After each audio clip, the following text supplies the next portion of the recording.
চলো কিছু আনন্দ করা যায়, কিছু আনন্দ করা যায়। তা মহারাজ আনন্দ কি করে হবে? আনন্দ তো একা একা সম্ভব নয়। একা একা সম্ভব কি?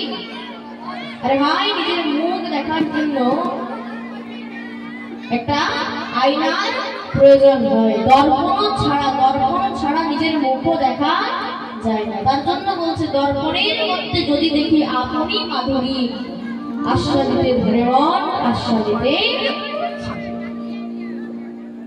তাহলে মহারাজ নিজের মুখ দেখার জন্য আয়নার প্রয়োজন।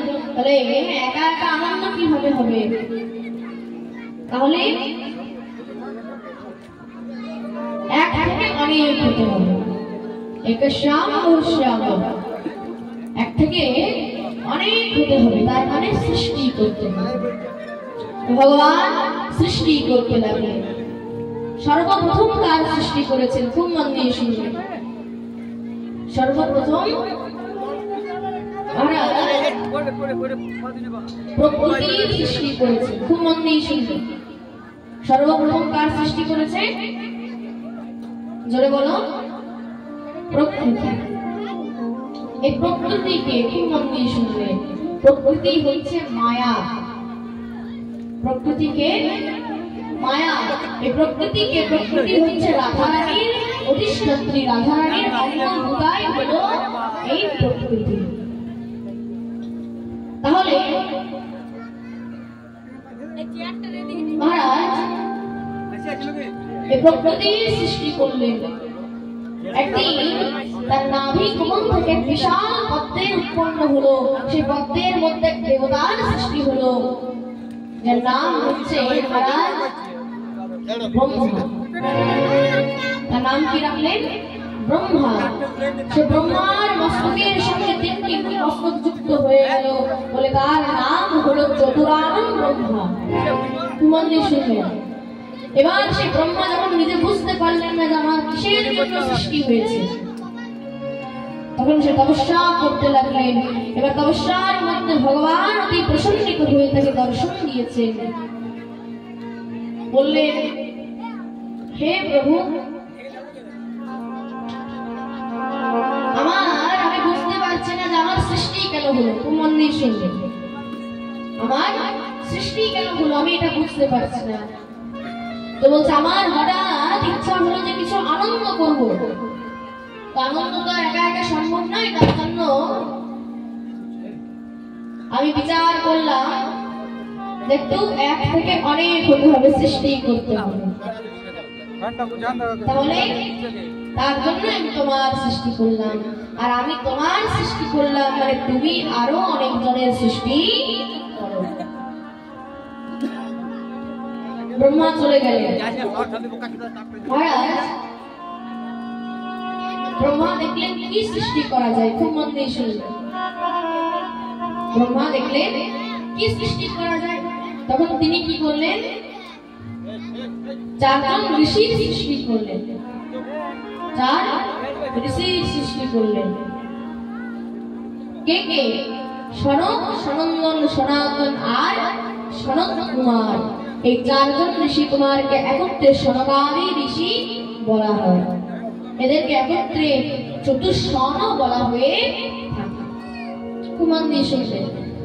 ভগবানের যে 24 অবতার রয়েছে, সেই 24 অবতারের মধ্যে প্রথম অবতার হলো এই সনকাদি। তো ভগবানের 24 অবতার কি? এখানে 24 অবতারেরও বর্ণন করলেন। নারায়ণ নমস্কৃত্যং নরং চৈব নরোত্তমং দেবীং সরস্বতীং ব্যাসং ততো জয়মুদীরয়ে। নারায়ণ নমস্কৃত্যং নরং চৈব নরোত্তমং। 24 অবতার কি? খুব মন দিয়ে শুনবেন।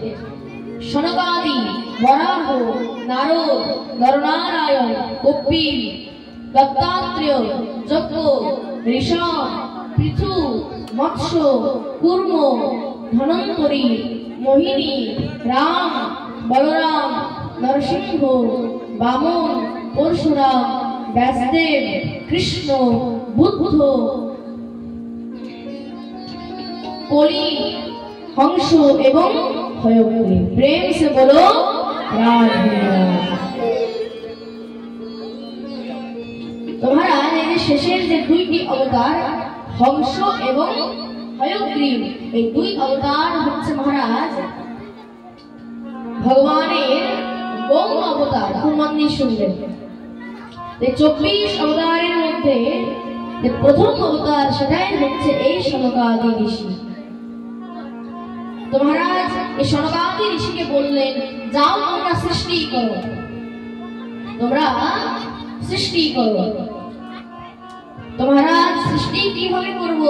সৃষ্টির জন্য তো সেই সামর্থ্য চাই, সেই সামর্থ্য আমরা পাবো কোথায়? তখন ব্রহ্মা বললেন, যাও তোমরা তপস্যা করো। কেন? আমিও তপস্যা করে সামর্থ্য পেয়েছি, আমিও তপস্যা করে সামর্থ্য পেয়েছি, তাহলে তোমরাও যাও তপস্যা করো, আর তপস্যা করে আমি তোমাকে সামর্থ্য প্রদান করব। তাহলে মহারাজ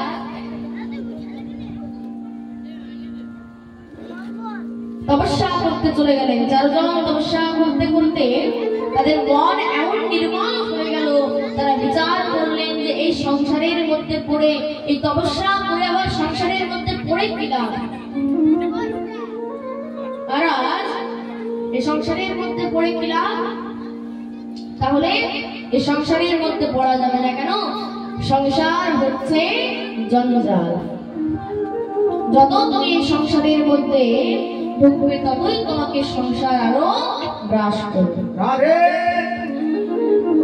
তাই তো এই পিতা মাতা ভাই বন্ধু আত্মীয় পরিজন এগুলো কি? এগুলো হচ্ছে সব জঞ্জাল। তাহলে এই মায়ার মধ্যে সংসারের মধ্যে পড়া যাবে না। তো ব্রহ্মাজি এসেছেন, কি চাও? তোমার ইচ্ছা কি? তোমার বর চাও? প্রভু এমন করতেন যেন আমরা 5 বছরের ছোট্ট বাচ্চা হয়ে থাকতে পারি। আচ্ছা ঠিক আছে, যাও তথাস্তু, আশীর্বাদ দিয়ে দিলেন। এবার যাও তোমরা তপস্যা করো, এবার যাও তোমরা সৃষ্টি করো, সামর্থ্য তো পেয়ে গিয়েছো। আরে প্রভু, আপনি তো বললেন যে 5 বছরের ছোট্ট বাচ্চা হয়ে থাকবে, আর আমরা তখন বাচ্চা, আমরা কি আর সৃষ্টি করতে পারবো? যেই কথা বলেছে সঙ্গে সঙ্গে মহারাজ ব্রহ্মার এমন রাগ উৎপন্ন হয়েছে, সে প্রধানমৃত অবস্থায় এই ভ্রু যুগ্ম থেকে একটা সন্তানের সৃষ্টি হলো, একটি সন্তানের সৃষ্টি হলো। মহারাজ সেই সন্তানের সৃষ্টি হওয়া মাত্রই সে কাঁদতে আরম্ভ করেছে, রোদন করতে শুরু করেছে। এই সৃষ্টির মধ্যে এই প্রথম সন্তান যে রোদন আরম্ভ করলো, কান্নাকাটি শুরু করেছে। তো মহারাজ সে রোদন করার জন্য, রোদনা ইতি রুদ্র, ওই রোদন করার জন্য তার নাম হলো রুদ্র। আর সেই রুদ্রই কিন্তু পরবর্তীকালে দেবাদিদেব মহাদেব নামে বিদ্যমান হলেন। বলি শিব শঙ্কর ভগবান কি জয়। মহারাজ সেই রুদ্র সেই মহাদেবকে বললেন, যাও তুমি সৃষ্টি করো, তুমি সৃষ্টি করো। খুব মন দিয়ে শুনবে। এবারে মহাদেব কেমন সৃষ্টি করলেন? ভূত প্রেত পিশাচ ডাকিনী যোগিনী পিশাচিনী বুড়ুয়া চোরেন পিশাচার, ইন্ডিয়ান বা ইন্টারন্যাশনাল এসেছিল। মহারাজ সারা বিশ্বের যত ভূত প্রেত সবাই সেখানে চলে এসেছিল। মহারাজ একই জাহাজ থেকে নেমেছে, এবার নিজেদের মধ্যে পরিচয়। How are you my dear? Everything is okay না? ইংরেজি। এদিকে মহারাজ তার পাশেই ওয়েস্ট ইন্ডিজের সব কালো কালো ভূতগুলো দাঁড়িয়ে আছে। মহারাজ এত কালো, যতক্ষণ না হাসবে ততক্ষণ দেখায় দেবে না। সব মহারাজ গয়ানা থেকে, সুরিনাম থেকে, ত্রিনিদাদ থেকে সব চলে এসেছিল। তার পাশে মহারাজ জাপানের ছোট চোখওয়ালা ভূতগুলো সব ঢুকে গেছে। এই চিমচা মাছ এগুলো সব জাপানি। মহারাজ এদিকে ভারতের মধ্যে সব পাঞ্জাবি ভূত সড্ডে না লগোগে তো ऐस करोगे। এদিকে বিহারি ভূত কাহা জিলা কাহা ঘর হোতা হ্যায়। মহারাজ সব যত ছিল এদিকে মহারাজ সাউথের থেকে সব বন্ধুগুলো এখানে এসে পৌঁছেছে।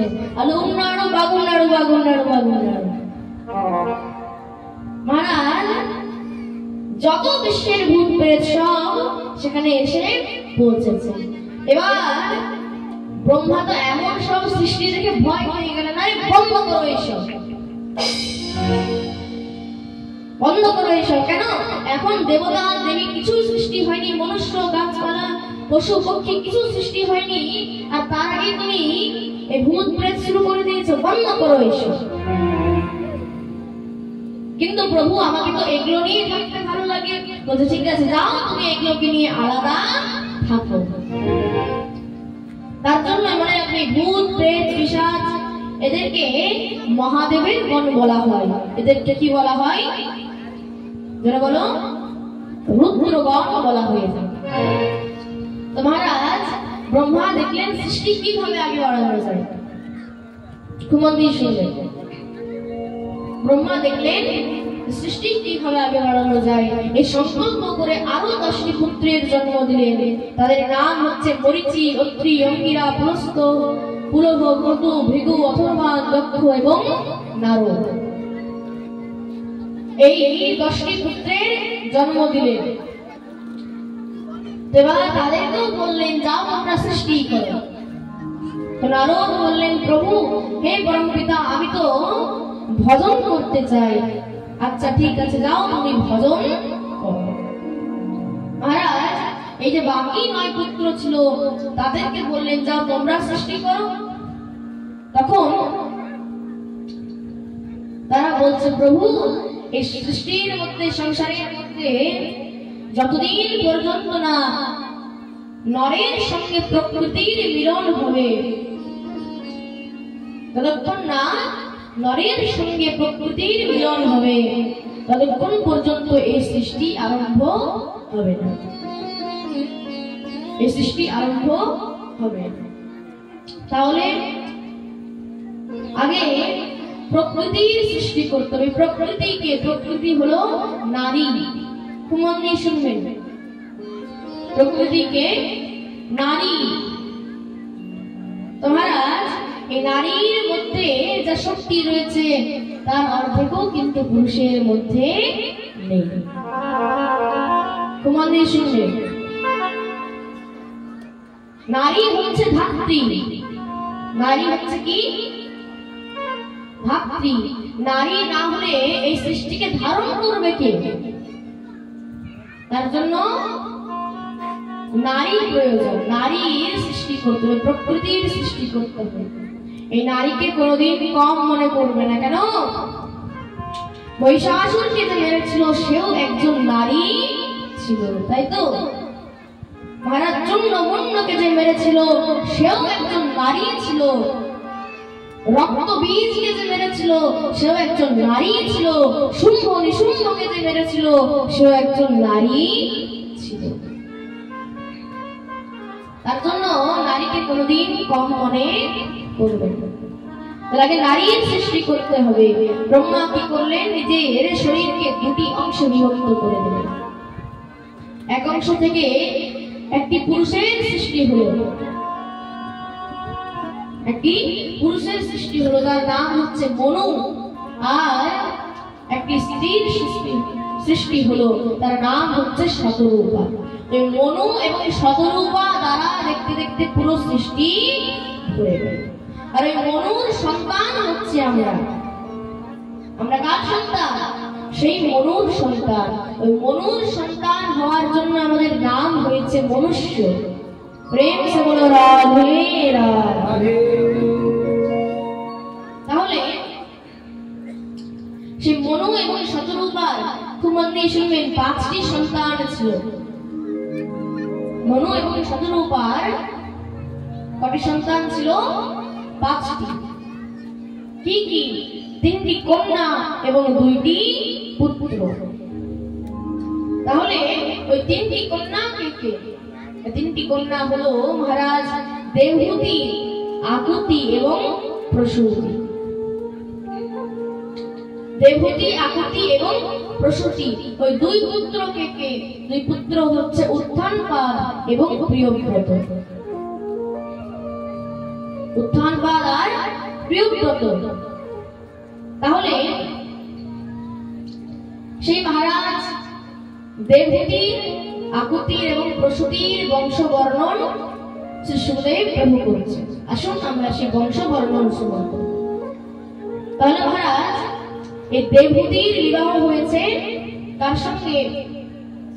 কর্দম নামক প্রজাপতির সঙ্গে। খুব মন দিয়ে শুনবেন। দেবহূতির বিবাহ হয়েছে কর্দম নামক প্রজাপতির সঙ্গে। সে কর্দম নামক প্রজাপতির সঙ্গে বিবাহ হওয়ার পরে তার 10টি সন্তান হয়েছে। আর সেই 10টি সন্তানের মধ্যে 1টি পুত্র আর বাকি 9 জন কন্যা। তো সেই 1টি পুত্রকে, 1টি পুত্র অন্য কেউ নয়, ভগবানেরই পঞ্চম অবতার, নাম হচ্ছে কবির দেব। বলি কবির ভগবান কি? তাহলে কবির ভগবান আর এই যে বাকি 9 জন ছিল, 9 জন কন্যা ছিল, তাদের বিবাহ দিয়ে দিলেন ওই 9 পুত্রের সঙ্গে। ওই যে মরিচি, অত্রি, অঙ্গিরা ছিল, ওদের সঙ্গে এই 9 জনের বিবাহ দিয়ে দিলেন। আর এইভাবেই দেখতে দেখতে আরো সৃষ্টি বেড়ে গেল। তো মহারাজ এই যে কপিল ছিল, কপিল ভগবান নিজের মাতা দেবহূতিকে স্বরদর্শনের মধ্যে একটা দর্শন হচ্ছে সাংখ্য দর্শন। সেই সাংখ্য দর্শন নিজের মাতা দেবহূতিকে এই কপিল ভগবান উপদেশ করেছিলেন। এটা হচ্ছে দেবহূতি। দ্বিতীয় হলো আকুতি। এই আকুতির বিবাহ দিয়েছে মহারাজ রুচি নামক প্রজাপতির সঙ্গে।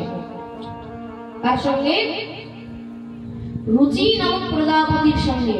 এই রুচি নামক প্রজাপতির সঙ্গে বিবাহ হওয়ার পরে এর 2টি সন্তান হয়েছে। 2টি সন্তান হয়েছে, 1টি কন্যা আর 1টি পুত্র।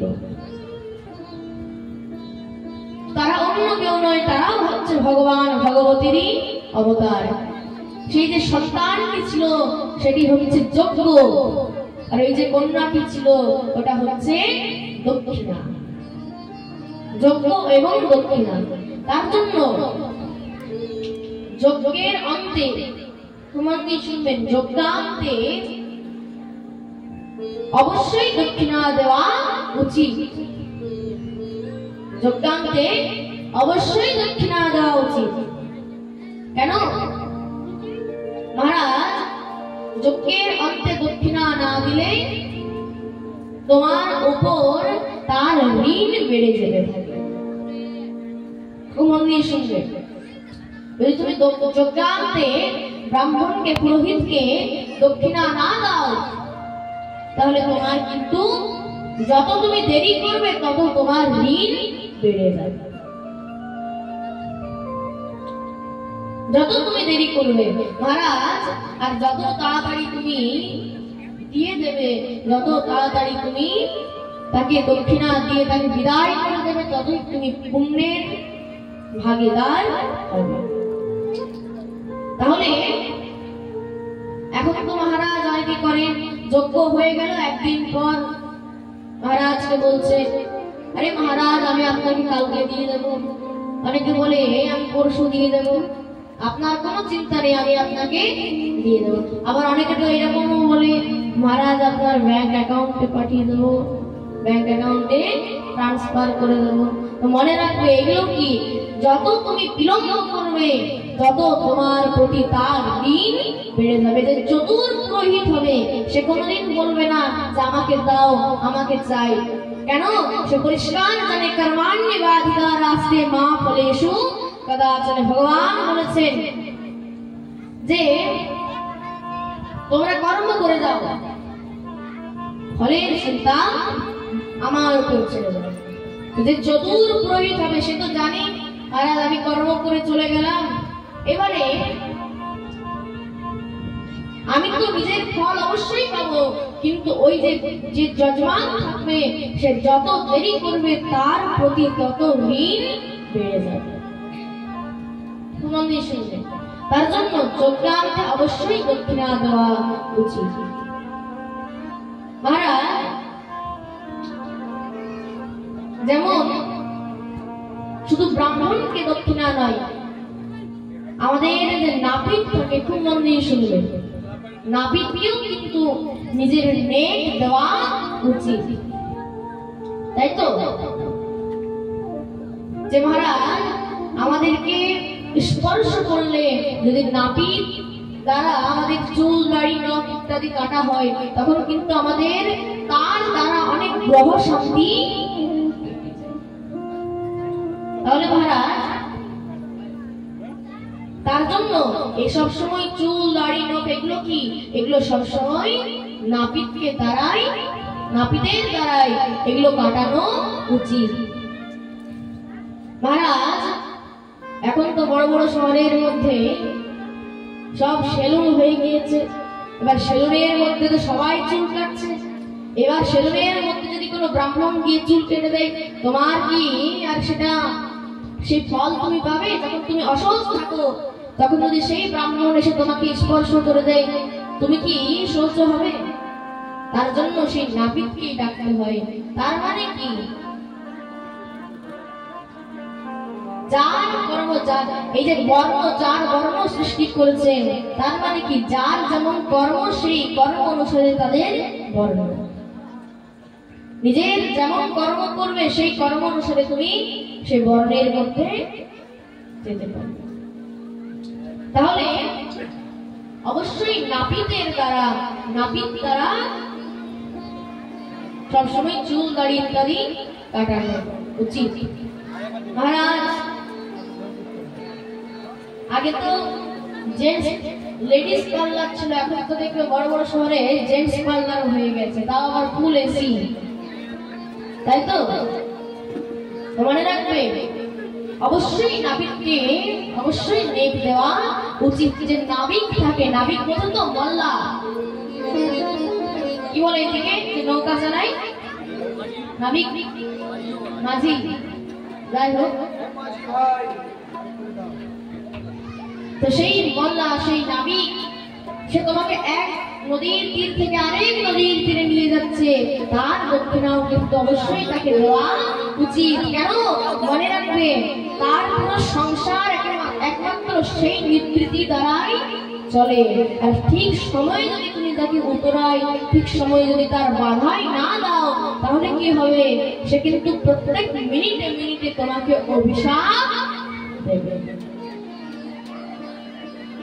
মহারাজ তার জন্য সবসময় তাদের দক্ষিণা দিয়ে দেওয়া উচিত।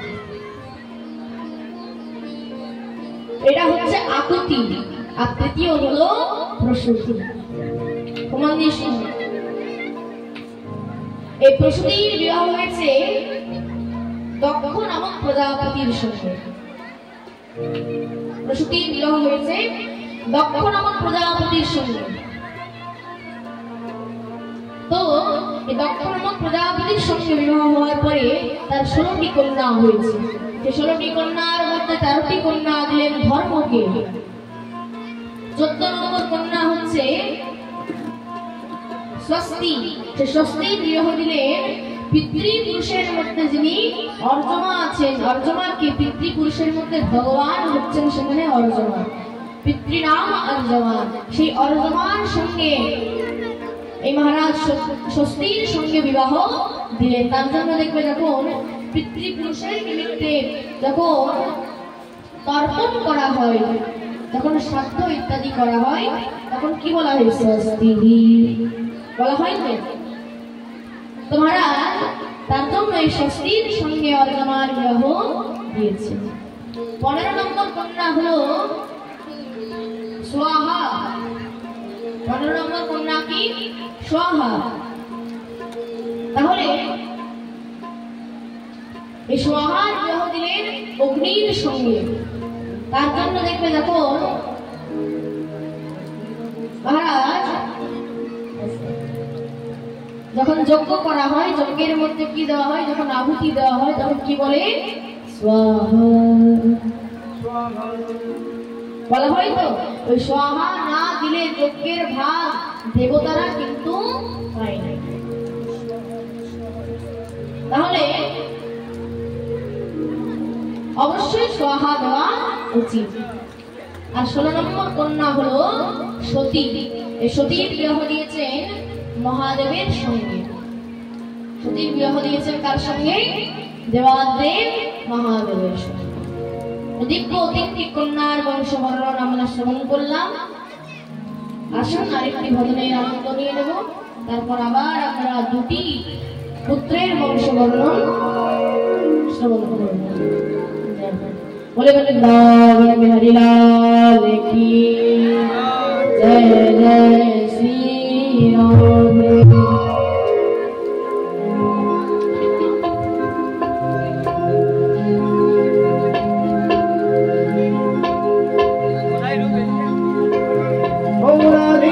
मेरी स्वामिनी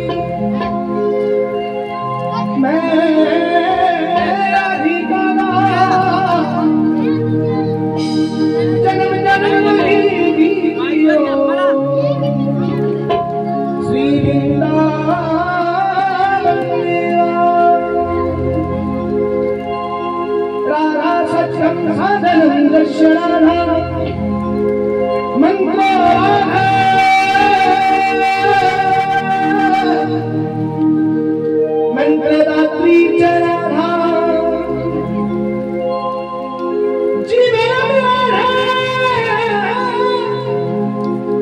जीवनम दशराधा राधा राधा बाची के से संग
मेरा ने दिया तुम्हें भाग लिया है तो दिल मेरा न दिया तुम्हें भाग लिया है बोले वृंदावन बिहारी लाल की किशोरी कुछ ऐसा इंतजार हो जाए किशोरी कुछ ऐसा इंतजार हो जाए बोले बाके बिहारी सरकार की जय हो इंतजार हो जाए किशोरी कुछ ऐसा इंतजार हो जाए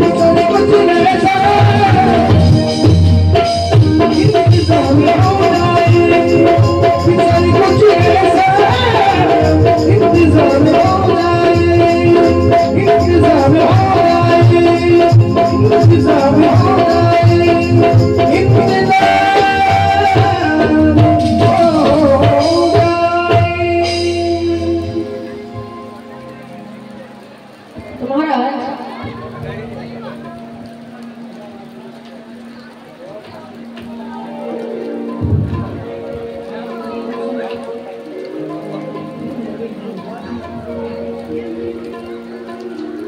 तो महाराज এবার আমরা দুই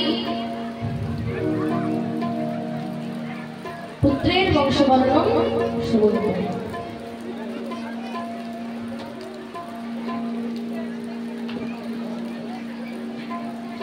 তাহলে সেই দুই পুত্রকে কে? উত্থানপাদ এবং প্রিয়ব্রত। উত্থানপাদ এবং প্রিয়ব্রত। মহারাজ বড় ভাই প্রিয়ব্রত সে নিজের সমস্ত রাজপাট নিজের ছোট্ট ভাই উত্থানপাদকে দিয়ে বনের মধ্যে ভজন করার জন্য চলে। এবারে ভজন করার জন্য চলে গেছে।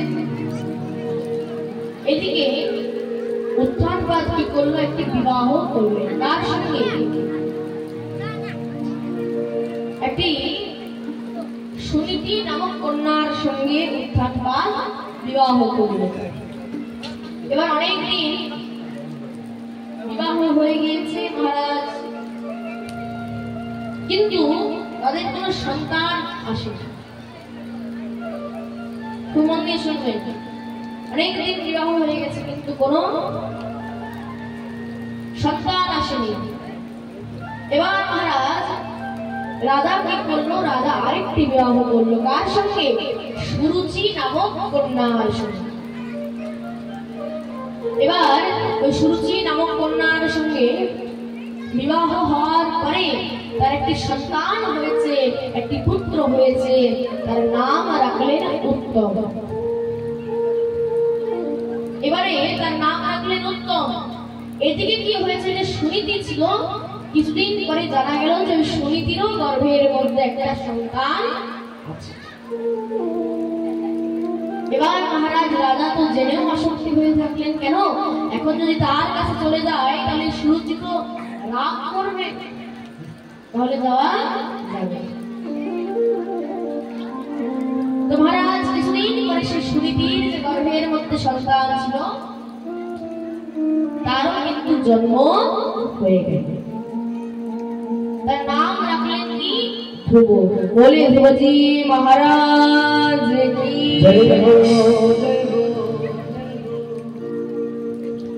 তো মহারাজ সেই ধ্রুবজি মহারাজ আস্তে আস্তে বড় হচ্ছেন। এবার একদিন কি হয়েছে? খেলতে খেলতে ধ্রুবজি মহারাজ উত্থানপাদের কোলে দেখছে উত্তম মানে ছোট ভাই বসে বসে খেলছে। বা তার মনের মধ্যে বিচার হলো যে আমারও তো পিতা, কিন্তু আমাকে তো কোনোদিন এইভাবে কোলের মধ্যে তিনি নেননি। তাহলে দৌড়ে চলে গেলেন, বাবা বাবা বাবা বাবা এই বলতে বলতে চলে গেছে মহারাজ তার কাছে চলে এসেছে। এবার তাকে বলছে, বাবা আমাকেও কোলে নাও, আমাকেও কোলে নাও। কিন্তু তার পিতা তো জানছে এখন যদি একে আমি কোলে নিয়ে তাহলে ওই যে দূর থেকে সুরুচি দেখবে, আর যখনই সুরুচি দেখবে তার তো মনের মধ্যে কষ্ট হবে, তাহলে নেওয়া যাবে না। কিন্তু কতক্ষণ বারবার অনুনয় বিনয় করতে করতে করতে করতে শেষ পর্যন্ত তাকে নিজের কোলের মধ্যে উঠিয়ে দিলেন। আর সঙ্গে সঙ্গে সেখানে সুরুচি দূর থেকে গিয়ে দেখছে, ও হো, তাহলে হচ্ছে ব্যাপার। আজকে এই ধ্রুব পিতার কোলের মধ্যে বসেছে, মহারাজের কোলের মধ্যে বসে আছে, মানে নিশ্চয়ই কালকে রাজগদ্দির মধ্যে বসবে। আর এই যদি রাজগদ্দির মধ্যে বসে যায় তাহলে এ হয়ে যাবে রাজা, আর আমার পুত্র সে তো হয়ে যাবে মহারাজ দাস, আর দাসের মা আমি তো হয়ে যাবো দাসী। না না না না, সেদিন আসতেই দেব না। দৌড়ে চলে গেলেন মহারাজ, দৌড়ে গিয়ে সেই ধ্রুবকে তার পিতার কোল থেকে নামিয়ে নিয়েছেন মহারাজ। এদিকে ধ্রুব বলছে, কি হলো বিমাতা, আমাকে নামিয়ে দিলে কেন? এটা তো আমার পিতা। বলছে, মনে রাখবি তোর পিতা সেই দিনই হবে যেই দিন তুই আমার গর্ভ থেকে জন্ম নিবি। বলছে, সেটা কি করে সম্ভব? না, সেটা তুই ভগবানের তপস্যা করে ভগবানের কাছে বর প্রাপ্ত হয়ে যেদিন তুই আমার কাছে আসবি, যেদিন তুই আমার গর্ভ থেকে জন্ম নিবি, সেই দিন তুই তোর পিতার কোলের মধ্যে বসবি। সে কাঁদতে কাঁদতে তার মায়ের কাছে চলে গেল। মা বলছে, কি হয়েছে? তখন সে বলছে, হে মাতা, আমাকে এরকম বিমাতা এরকম কথা বলেছে যে তোমাকে তপস্যা করে আমার গর্ভ থেকে জন্ম নিতে হবে। বলছে, ঠিকই তো, তোমার বিমাতা যা বলেছে একদম ঠিক কথা বলেছেন। কেন এই জীবনে মহারাজ কিছু উপলব্ধি করতে হলে, কিছু পেতে গেলে মহারাজ তার জন্য তোমাকে উদ্যম করতে হবে, তার জন্য তোমাকে চেষ্টা করে যেতে হবে। কেন? কারণ দেখুন, শাস্ত্র বলছে উদ্যমে नहीं सिद्धन्ति कार्याणि न मनोरथै नहीं सुप्तस्य सिंहस्य प्रविशन्ति मुखे मेवा। অর্থাৎ তোমাকে উদ্যম করতে হবে। তোমাকে কোনো জিনিস পেতে গেলে তার জন্য উদ্যম অবশ্যই করতে। কেন? তুমি যদি কোনো জিনিস নিজের মনের মধ্যে ভাবো যেটা আমি করবো, এটা করবো, কিন্তু মনের মধ্যে ভাবলে, শুধু চিন্তা করলে তো হবে না, সে কাজটা তখন পূর্ণ হবে না। তার জন্য আমাকে উদ্যম নিতে হবে, তাই তো? মহারাজ আমাদের চাকরার এই কমিটি এই যে উদ্যম নিয়েছেন, কত সুন্দর উদ্যম নিয়েছেন যে আমরা এই ভাগবত করাবো। তাই তো উদ্যমটা নিতে হবে, চেষ্টা করে যেতে হবে। আর মহারাজ দেখবে কি হবে যে সেটা সফল হয়ে যাবে, সেটা স্বয়ং ভগবানই জানে। তার জন্য নিজেকে উদ্যম নিতে হবে। কেন? যে বনরাজ হয় বনের রাজাকে, বনের রাজা হচ্ছে সিংহ, সে বনরাজ হতে পারে, বনের রাজা হতে পারে, কিন্তু তাকেও নিজের পেট ভরানোর জন্য, তাকেও তার খাদ্যের জন্য, খাবারের জন্য তাকেও কিন্তু বনের মধ্যে বারবার উদ্যম করতে হয়, ঘুরতে হয়, খুঁজতে হয়, তাকেও চেষ্টা করতে হয়। কেন মহারাজ বলছেন, উদ্যমে नहीं सिद्धन्ति कार्याणि न मनोरथै नहीं सुप्तस्य सिंहस्य प्रविशन्ति मुखे मेवा। এবার কোন পশু তো নিজে থেকে এসে সে সিংহের মুখের মধ্যে ঢুকে দেবে না যে না আমাকে খাও, বলবে। তার জন্য সে বনরাজ হতে পারে, কিন্তু তাকেও মহারাজ বনের মধ্যে গিয়ে সেখানে উদ্যম করতে